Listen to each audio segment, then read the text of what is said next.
Dünəndən bugünə hardasan sevgilim barışdı.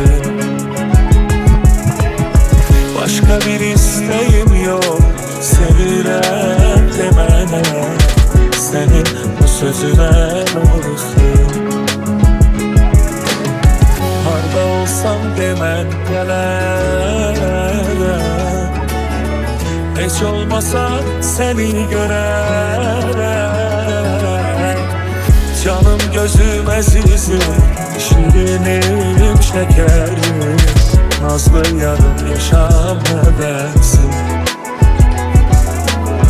Bir gün seni görmesem sıkılar yüreğim, genç sevincim benim tek ilişkim.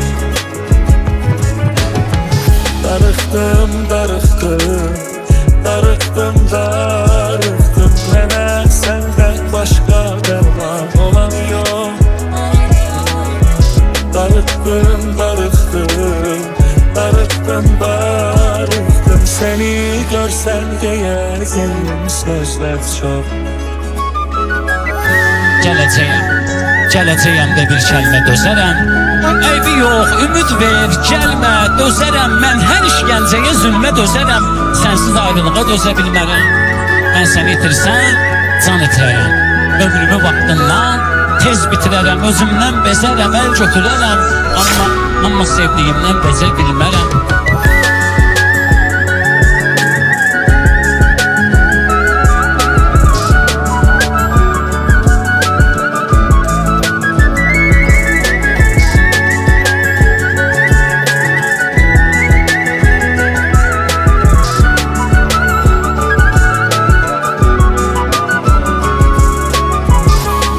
Darıxdım, darıxdım, darıxdım. Mənə səndən başqa dərman olan yox.